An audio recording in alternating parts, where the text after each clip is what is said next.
story, Midnight's Children.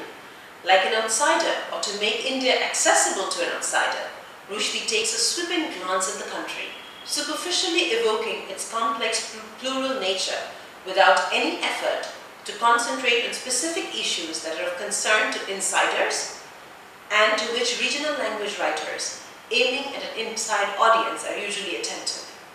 Midnight's Children seems to function as a roadmap leading Western audiences into what appears to be the exotic zone of India. This explains why the work has been gradually appropriated into theoretical discourse about nation, history, and their narrativity, although it was initially estimated as only a comic and high-spirited novel about a fantastic protagonist whose birth coincided with the independence of India. The novel attempts to present, as it were, an all-encompassing heteroglossic vision of India.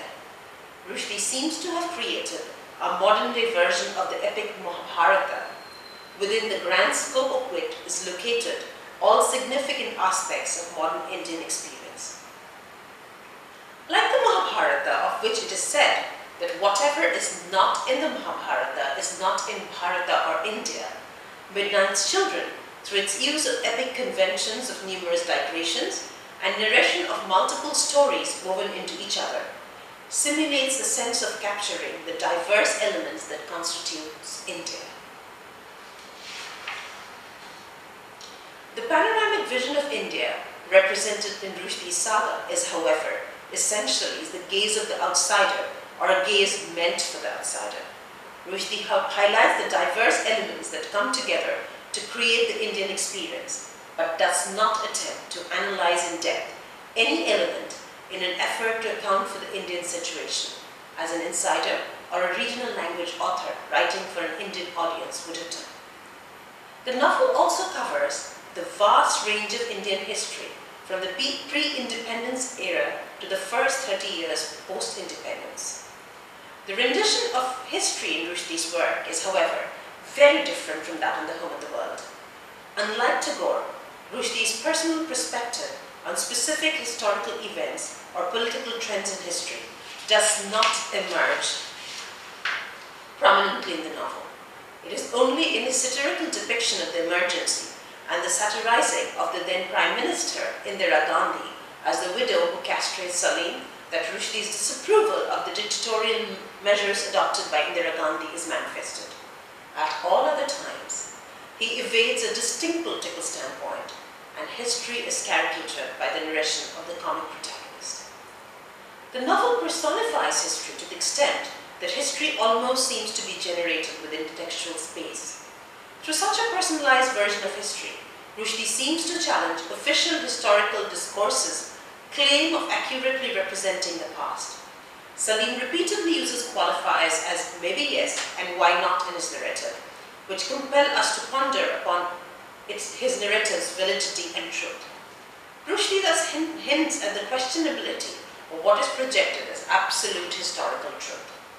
However, Rushdie never attempts to challenge traditional Western historiography of India, either by emphasizing factors that Western historians have overlooked or by adopting an angle of vision different from theirs. Nilton Cottimer suggests Rushdie emphasizes the same kind of political events that Western historians do in their accounts of Indian history. History is thus recorded in Midnight's Children in a form known to the West. Moreover, history is represented through allegorical personalization in the novel, which erases any necessity of prior knowledge of Indian history on part of the readers. Historical events can be simply viewed as comic occurrences in the saga of Salim. Frederick Jemerson has argued that, quote, all third world texts are necessary to be read as national allegories, unquote.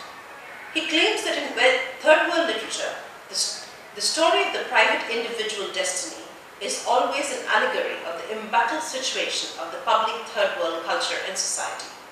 Ejaz Ahmed has contested such a categorization of all third world literature, contending that many texts from the third world do not fit into the description of national allegory.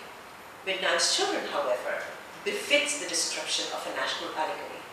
Salim emblematizes post-colonial India, and the 30 years of his life is a record of the history of the first 30 years of the nascent state. Further, Salim's own state is a commentary on the condition of the country. Thus, at the conclusion of the novel, set in the late 1970s, when his body is about to explode into specks of voiceless dust, India itself seems to be disintegrating because of internal dissensions. As a national allegory, and in its depiction of India and handling of the country's history, Midnight's Children therefore emulates a pattern familiar or easily comprehensible to Western readers. Rushdie's orienting his work towards an audience outside Indian parameters is also obvious in his linguistic craftsmanship. He Indianizes the language of his text by interspersing Hindi words within the English narrative. However, all such words are explained with their English equivalents, which suggests the intended audience's lack of acquaintance with him. An English translation inevitably precedes or follows a Hindi word. For example, Salim mentions that he has been called by various names, piece of moon being one of them. The Hindi phrase for this is mentioned a little later. Again, the Muslim muhallas are specified as the Muslim muhallas or neighborhoods.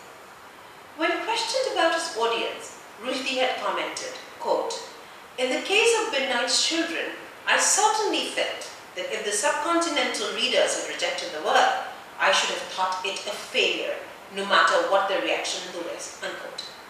However, the fact that the Indian reader is not his priority is also reflected in his explaining what is obvious to the readership. Salim tells us that he was born in Bombay on August 15, 1947, on the stroke of midnight.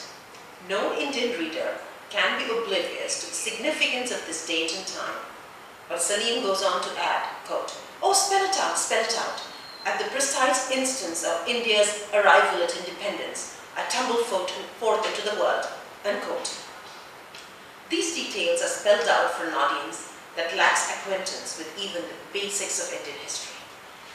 Booker notes that Rushdie's works, because of their ability to draw on both Eastern and Western cultural traditions, and Rushdie's own special cultural hybridity as a Muslim from India who has lived most of his life and done all his writings in Great Britain, have been particularly attractive to post-colonial critics, for whom cultural hybridity is a crucial critical category.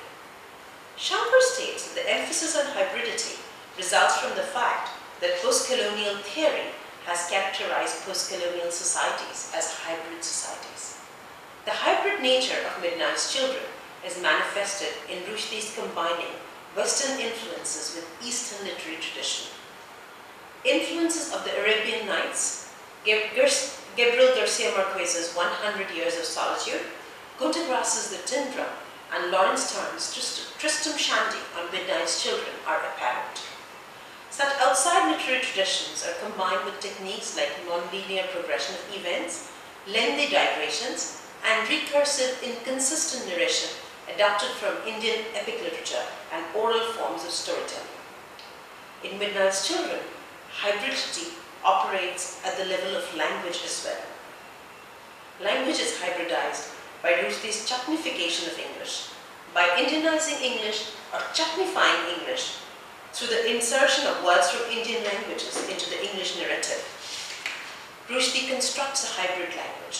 These multiple levels of hybridity establish Midnight's Children as a text with varied linguistic, cultural, and literary allegiances. Its use of hybridity in language, its use of allegory in language, elements of hybridity, panoramic vision of India, handling of historical facts, and combining of varied literary allegiances and techniques indicate that Midnight's Children is the work of a cosmopolitan writer who is open to global influences and seeks to reach out to an international audience. The Home in the World necessitates acquaintance with Bengali cultural ethos of the projected period, the different stands of the historical situation depicted in the text, and Tagore's own standpoint on various socio-political issues. This makes the work less accessible to an outside audience. Rushdie, on the other hand, adopts the stance of a spokesperson of India to an international community and creates a text that finds easy acceptance among a global audience. the literary and aesthetic merit of The Home in the World is not compromised by the text being less conducive to a conversation with the world. Similarly, Rushdie's orienting Midnight's Children to an outside audience does not in any way render the text less meritorious. The primary differences between The Home in the World and Midnight's Children are not of aesthetic merit, but of intention and sensibility, which, according to critical discourse, are the basic differences between regional language Indian writings and Indian English literature. This study endorses the critical claim that Indian English literature articulates a transnational sensibility as it aims at a global audience, while regional language Indian literature, which attends to a local audience, gives expression to a vernacular sensibility. Thank you.